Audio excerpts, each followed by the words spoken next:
Thank you for coming today.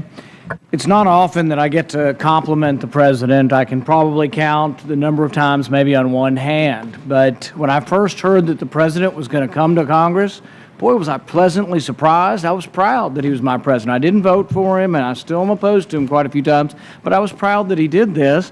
And I was just about to stand on my feet and clap and give him a standing ovation, and then I heard, well, but if I lose the vote, I'll probably go ahead and do the bombing anyway.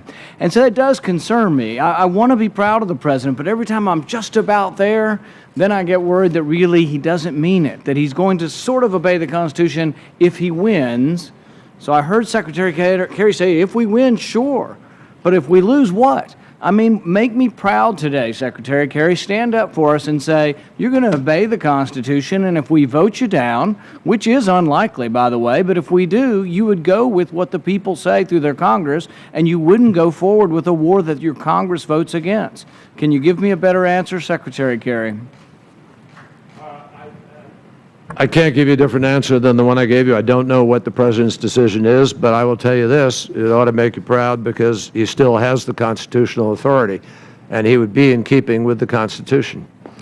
Well, I disagree with you there. I don't believe he has the constitutional authority. I think Congress has this. Madison was very explicit. When he wrote the Federalist Papers, he wrote that history supposes, or the Constitution supposes what history demonstrates, that the executive is the branch most likely to go to war, and therefore the Constitution vested that power in the Congress. It's explicit and runs throughout all of Madison's writings. This power is a congressional power, and it is not an executive power. They didn't say big war, small war. They didn't say boots on the ground, not boots on the ground. They said declare war. Ask the people on the ships launching the missiles whether they're involved with war or not. If we do not say that the Constitution applies, if we do not say explicitly that we will abide by this vote, you're making a joke of us. You're making us into theater. And so we play constitutional theater for the President. If this is real, you will abide by the verdict of Congress. You're probably going to win. Just go ahead and say it's real, and let's have a real debate in this country and not a meaningless debate that in the end you lose and you say, oh, well, we had the authority anyway. We're going to go ahead and go to war anyway. A couple of items. Senator, I assure you there's nothing meaningless, and there is everything real. Only if you adhere to what we vote on. Only if our vote makes a difference. Only if our vote is binding is it meaningful. And I will leave to the man who was elected to be President of the United States the responsibility for telling you what his decision is if and when that moment came. But the President intends to win this vote, and he's not going to make prior announcements. We've had a lot of discussion about, whether or not we're going to make the world safer with this. Somehow we're going to have less chemical weapons. But I think that's an open question. And I think it's conjecture at best. You can say, oh, well, we think Assad will be less likely to launch chemical weapons after this. We may be able to degrade his capacity somewhat. He's got 1,000 tons. Are we going to wipe it out? Most reports I hear say we're not even probably going to directly bomb chemical weapons because of what might happen to the surrounding population. So my guess is he still will have the ability. Most people say Assad acted very illogically. Why would he release chemical weapons on his own people when it brought the anger and enmity of the entire world? So he's already acting irrationally or illogically. Now we're going to deter him, and he's going to act in a rational manner. I think it's equally likely that he either does it again or he doesn't do it. I don't think you can say for certain which is better. I don't know that we can say that by attacking them, he's not going to launch another chemical attack. Will the region, I got a few of them, then I'll stop. Will the region be more stable or less stable? We all say we want stability in the Middle East, and stability in the Middle East is a national interest for our country. Will it be more stable or less stable? I frankly think there are equal arguments on both sides of that. Will Israel be more likely to suffer an attack on them, a gas attack or otherwise, or less likely?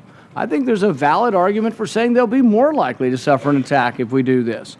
Will Russia be more likely or less likely to supply more arms or get more heavily involved in this? I think there's a valid argument that they may become more likely to be involved. Iran, more likely or less likely to be involved with this? If Iran gets involved, more likely or less likely that Israel launches a reprisal attack on Iran. There are all kinds of unknowns that I can't tell you absolutely the answer, and neither can you. But I think there's a reasonable argument that the world may be less stable because of this, and that it may not deter any chemical weapons attack. So what I would ask is, how are we to know? How are we to go home? I haven't had one person come up to me and say they're for this war. Not one person. We get calls by the thousands. Nobody's calling in favor of this war. I didn't meet one. I was home all month. I went to 40 cities. I didn't have one person come up and say, do they all agree it's a horrendous thing? Yes, we all agree that chemical attack's a horrendous thing, but people are not excited about getting involved. They also don't think it's going to work. And they're skeptical of what will occur with this.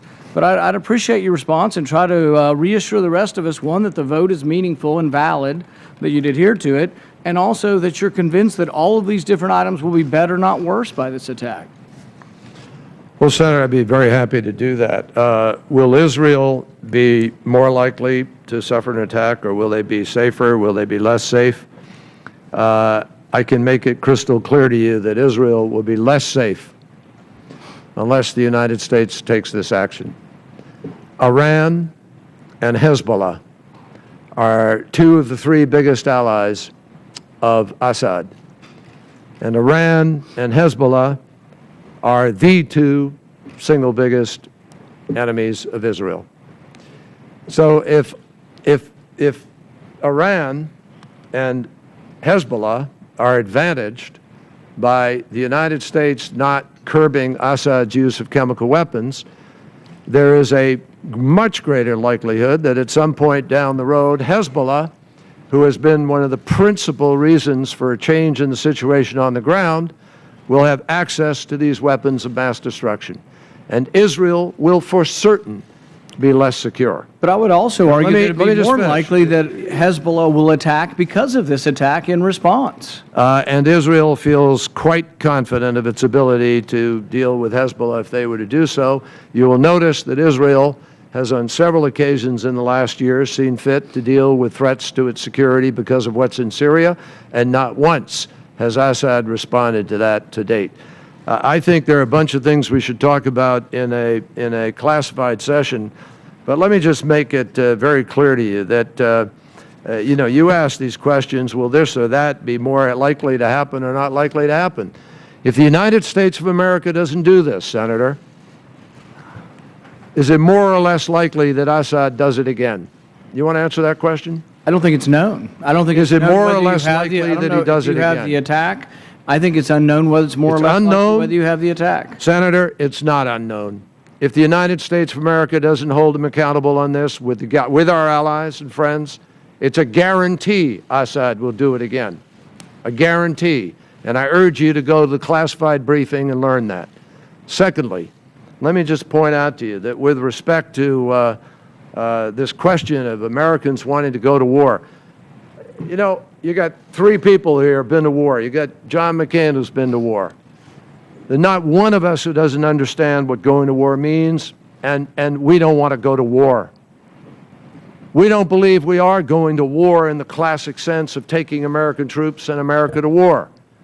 The President is asking for the authority to do a limited action that will degrade the capacity of a tyrant who has been using chemical weapons to kill his own people. But I think by doing so, you announce... It's a limited. It's limited. By doing so, you announce in advance that your goal is not winning. But that's not... And I think the last 50 years of secretaries of defense would say, Senator, if your goal is not to win, you shouldn't be involved. Do you want to go to war in Syria? Of course not. Everybody, 100% of Americans will say no. We say no.